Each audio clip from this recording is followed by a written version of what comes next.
Hello दोस्तों, आज की कहानी है जिस्म की भूख भाग 8। अनामिका तो जा चुकी थी, पर उसके मन में जो कड़वाहट भर गई थी वो उससे बहुत ज़्यादा विचलित हो उठी थी। ठीक है, ससुर की तबीयत ठीक नहीं थी, पर क्या एक बार फ़ोन पर भी तो उनका हाल नहीं ले सकता था। निमेश, उनकी आंखों में आंसू आ गए। वो कुछ बोल न रही तो वो उन्हें इग्नोर करता चला जा रहा है। इधर अंशिका ने अपने पापा को दवाई खिलाकर वापस लिटा दिया। वो बड़े गौर से उसे उनकी सेवा करता देख रहा, फिर उठकर बाहर आ गया। उसने मम्मी को कॉल किया। कुछ देर बाद आरती जी ने फ़ोन उठा लिया। दूसरी तरफ आरती जी थी, जो काफ़ी नाराज़ लग रही थी।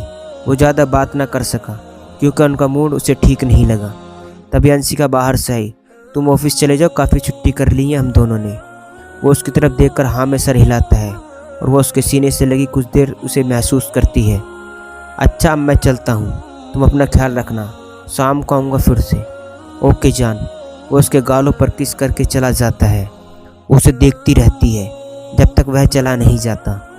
2 दिन बाद उसके पापा को कर दिया जाता है।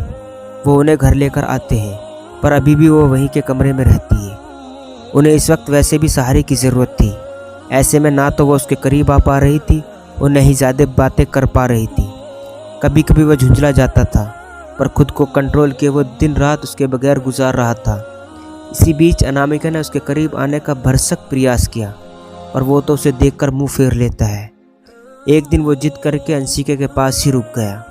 अंशिका गुस्सा तो आया कि वो उसकी हालत नहीं समझ रहा है, पर वो चुप ही रही। निमेश खाना खाकर उसके पास ही बैठा रहा जब तक उसके पापा गहरी नींद न सो गए। जब उसे लगा कि अंकल सो गए हैं तो उसने चुपके से उसका चेहरा अपनी तरफ किया। अंशिका नासमझी की हालत में उसे देखने लगी। अंशिका का मूड एकदम से खराब हो गया। उसे धक्का देकर वो बाहर निकल गई। मस का पारा भी हाई हो चुका था। वो पीछे उसके पीछे आकर उसकी बाजू को पकड़कर अपनी तरफ घुमाया।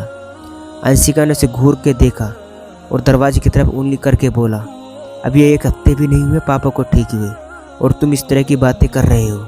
शर्म आती है या नहीं? अभी इस वक्त यहाँ से निकल जाओ, वरना उससे बुरा कोई नहीं होगा। इतना कहकर अंशिका दोबारा कमरे में घुस गई। निमेश गुस्से से बाहर निकल गया और कार घर की तरफ मोड़ दी। वो अभी घर ही पहुंचा था कि उसे अनामिका दिख गई। आंटी मोम के साथ तुम्हारे मामा जी को देखने गई है।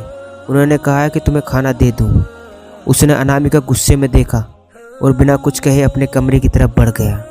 शावर के नीचे खड़े होकर वो काफ़ी देर तक भीगता रहा। उसके बॉडी से पानी की बूंदें लगातार गिर रही थी। वो गुस्से में बस सब कुछ तहस नहस करना चाहता था। आखिर क्या मांग लिया उसने उससे? जरा उस वक्त उसका प्यार उतने दिनों से उससे दूर था। उसे भी समझना चाहिए।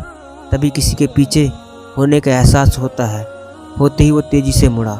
सामना अनामिका को देखकर वो शॉक्ड रह गया। तुम? क्या होगा आगे जानने के लिए कहानी का अगला भाग जरूर देखें। दोस्तों, ये था जिस्म की भूख भाग 8। दोस्तों, कहानी अच्छी लगी हो तो चैनल को सब्सक्राइब करना ना भूलें।